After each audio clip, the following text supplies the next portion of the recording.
కాంబోడియాలో data entry operator ఉద్యోగాల పేరిట ఘన మోసానికి పాల్పడిన ఘటనపై పోలీసులు దర్యాప్తు చేస్తున్నారు. మానవ అక్రమ రవాణా అంశం ముడిపడి ఉన్న ఈ కేసులో విశాఖ పోలీసులు ఇప్పటివరకు ముగ్గురిని అరెస్ట్ చేశారు. ఈ కేసు వివరాలను విశాఖ పోలీస్ కమిషనర్ రవిశంకర్ మీడియాకు వెల్లడించారు. డేటా ఎంట్రీ ఉద్యోగాల పేరిట 150 మందిని కాంబోడియా తీసుకెళ్లి నిర్బంధించారని తెలిపారు. నిందితులంతా సైబర్ స్కామ్ ముఠాల సభ్యులని పేర్కొన్నారు. చైనాకు చెందిన మాఫియా కంపెనీల పనులను ఈ ముఠాలు చేస్తుంటాయని సిపి వివరించారు. సామాన్యులను ఫెడెక్స్ స్కామ్లోకి ఎలా లాగాలో శిక్షణ ఇవ్వడం వీరి పని అని వెల్లడించారు. విదేశాల్లో ఉద్యోగాల పేరిట నిరుద్యోగుల నుంచి 1.5 లక్షల వరకు వసూలు చేస్తుంటారని, వసూలైన మొత్తంలో 80% కాంబోడియాలో ఉన్న ముఠాకు ఇస్తుంటారని వివరించారు. ఒత్తిళ్లకు ప్రలోభాలకు లొంగి స్కాములు చేసే వారికి $600 జీతం ఇస్తుంటారని పేర్కొన్నారు. మాట వినకపోతే చిత్రహింసలకు గురిచేసి బానిసలుగా మార్చుతారని తెలిపారు. గతంలో 2 ఏళ్లుగా ఈ ముఠా ఆగడాలు నడుస్తున్నాయని సిపి రవిశంకర్ స్పష్టం చేశారు. Good afternoon everybody. టుడే ఈరోజు మన విశాఖపట్నం సిటీ పోలీస్లో మంచి ఒక కేసు డిటెక్ట్ చేశారు.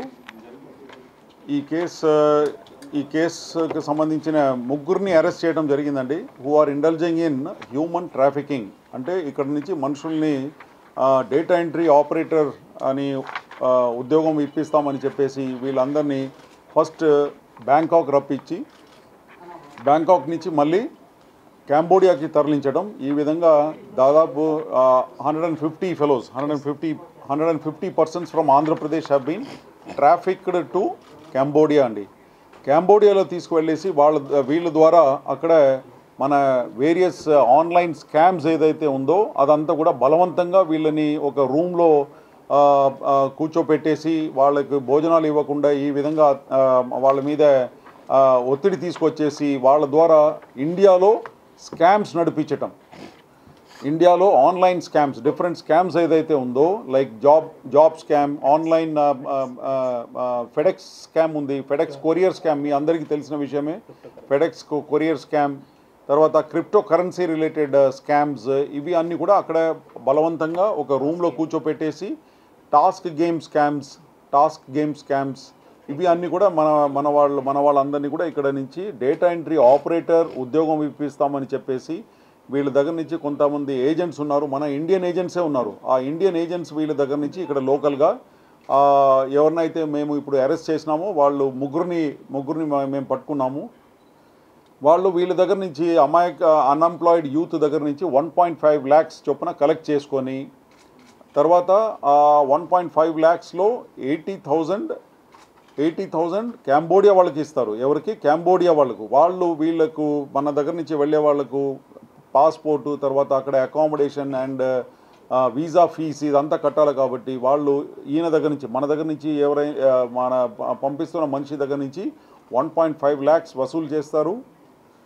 దాంట్లో 80,000 కాంబోడియా వాళ్ళకి పంపిస్తారు. కాంబోడియాలో ఫర్దర్ ఏజెంట్స్ ఎవరైతే ఉన్నారో వాళ్ళకు 80,000 పంపించేసి వీళ్ళు 70,000 ప్రాఫిట్ రూపంలో వీళ్ళ దగ్గర పెట్టుకుంటారు. ఆ విధంగా ఉన్న ముగ్గురు ఏజెంట్స్ ఎవరైతే దాదాపు 150 అన్ఎంప్లాయిడ్ యూత్ని ఎవరిని అయితే ఇక్కడి నుంచి పంపించారో వాళ్ళు ముగ్గురు కూడా ఈరోజు అరెస్ట్ చేయడం జరిగింది. వీళ్ళందరి మీద కూడా హ్యూమన్ ట్రాఫికింగ్ యాక్ట్ కింద కేసు, తర్వాత ఎక్స్టార్షన్, రాంగ్ఫుల్ కన్ఫైన్మెంట్ ఈ సెక్షన్స్ కింద, క్రిమినల్ కాన్స్పిరసీ ఆల్సో ఈ సెక్షన్స్ కింద వీళ్ళ మీద కేసు నమోదైంది ఇక్కడ మన దగ్గర. అండ్ ఈ డీటెయిల్స్ అన్నీ కూడా ఎంబసీ స్టాఫ్, కాంబోడియాలో ఎంబసీ స్టాఫ్ వాళ్ళందరితో కూడా ఈరోజు షేర్ చేస్తాము. వీళ్ళు ఇంటరాగేషన్లో ఏదైతే చెప్పారో అవి అన్నీ కూడా మేము మన కాంబోడియాలో ఏదైతే మన ఇండియన్ ఎంబసీ ఉందో వాళ్ళకు కూడా షేర్ చేస్తాము. తర్వాత మీడియా, ప్రెస్ ద్వారా కూడా ఈ విక్టిమ్స్ ఎవరైతే ఉన్నారో వాళ్ళందరికీ మన కాంబోడియాలో ఏదైతే ఇండియన్ ఎంబసీ ఉందో వాళ్ళందరినీ కూడా వాళ్ళని కాంటాక్ట్ చేయమని చెప్పేసి మీకు ఈ ప్రెస్ రిలీజ్లో కూడా మేము ఆ కాంటాక్ట్ నెంబర్ అన్నీ కూడా ఇస్తాము. ఇది ఆ ఫ్యామిలీ మెంబర్స్ అందరూ కూడా తెలవాలి. ఎందుకంటే వాళ్ళు అక్కడ బాగా కష్టపడుతున్నారు. ఎందుకంటే వాళ్ళకి భోజనం ఇవ్వకుండా, శాలరీ ఇవ్వకుండా ఆ విధంగా వాళ్ళందరి మీద కూడా బాగా పెద్ద యత్నంలో అత్యాచారం జరుగుతుందని చెప్పేసి వీడియో కాల్స్ ద్వారా కూడా ఇక్కడ నుంచి వెరిఫై చేసుకున్నాము. ఈ ఏజెంట్స్ ఎవరైతే అక్కడ పంపించారో వీళ్ళు వాళ్ళతో మా ముందే వీడియో కాల్ చేసేసి వాళ్ళందరూ కూడా ఏడుస్తున్నారు. వాళ్ళందరూ కూడా ఇల్లీగల్ కస్టడీలో అక్కడ ఉన్నారు. వీళ్ళు కనీసం 1 year పని చేయాలట అక్కడ. 1 year వాళ్లకు స్లేవ్స్ బాండెడ్ స్లేవ్స్ వాళ్లకు పని చేయాలట. అది కూడా ఎట్లా, అక్కడ వెళ్ళి మన వాళ్ళ ద్వారానే ఇండియాలో స్కామ్స్ నడిపించటం. లెక్క ప్రకారంగా ఇప్పుడు 1500 పీపుల్ పేర్లు అన్నీ కూడా మాకు చెప్పడం జరిగింది వీళ్ళ కన్ఫెషన్, వీళ్ళ ఇంట్రాగేషన్ రిపోర్ట్లో. బట్ దాదాపు 5000 మంది మన ఆంధ్ర నుంచే 5000 మంది పైన ఉన్నారట అక్కడ.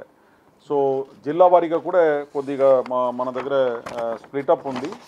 జిల్లా వారీగా ఇప్పుడు ఆయన ఇచ్చిన సమాచారం మీదే శ్రీకాకుళం, విశాఖపట్నం, అనకాపల్లి, రాజమండ్రి, తుని, అమలాపురం, అనంతపూర్, తర్వాత పలాస అండ్ క్యాల్కటా నుంచి కూడా చాలామంది అక్కడ ఉన్నారట. వీళ్ళందరినీ కూడా అక్కడ బంధించి ఒక రూమ్లో పెట్టేసి వీళ్ళకు ట్రైనింగ్ అంతా ఇస్తారట. ఏ విధంగా ఇండియన్ సిటిజన్స్ అందరినీ కూడా ఫెడెక్స్ స్కామ్లో లాగాలి, ఆన్లైన్ స్కామ్స్లో లాగాలి, ఓటీపీ ఫ్రాడ్స్లో ఏ విధంగా చీట్ చేయాలి, ఇట్లా ఇతర స్కామ్స్ గురించి బాగా ట్రైనింగ్ ఇస్తారు. ట్రైనింగ్ ఇచ్చిన తర్వాత ఇప్పుడు మీరు నిన్న మొన్న చూసి ఉంటారు 52 lakhs, 72 lakhs ఈ విధంగా ఏదైతే డబ్బు వీళ్ళు చీట్ చేసి తీసుకుంటారో ఆ అకౌంట్ అన్నీ కూడా అక్కడ చివరికి కంబోడియా చేరుకుంటుంది. కంబోడియా చేరిన తర్వాత అక్కడ దాన్ని క్రిప్టో వ్యాలెట్స్లో ట్రాన్స్ఫర్ చేసేస్తారు. దాని తర్వాత ట్రేస్ అంతా కూడా వెళ్ళిపోతుంది. మంచిగా ఎవరైనా ఇది చేస్తే వాళ్ళకి చిన్న రూపంలో ప్రమోషన్స్, ఇన్సెంటివ్స్, కొద్దిగా ఎక్కువ శాలరీ ఇవ్వడం, ఇదంతా. $600 is the salary for these. మన దగ్గర నుంచి వెళ్ళిన మనుషులందరికీ కూడా $600 వాళ్ళు ఏదో శాలరీ రూపంలో ఇస్తున్నారు. సో ఇది చాలా ఇంపార్టెంట్ ఇష్యూస్. ఎవరికైనా ఇటువంటి కంబోడియాకి వెళ్ళిన వాళ్ళు ఎవరైనా ఉంటే మన దగ్గర నుంచి వాళ్ళందరూ కూడా మా పోలీస్ కంట్రోల్ రూమ్కి కానీ ఇత్తలా చేస్తే we will take it up with the embassy అండి. అదేవిధంగా వీళ్ళు కూడా స్వేచ్ఛంగా మన కంబోడియాలో ఏదైతే ఇండియన్ ఎంబసీ ఉందో వాళ్ళని సంప్రదించాలని చెప్పి కోరుకుంటాం.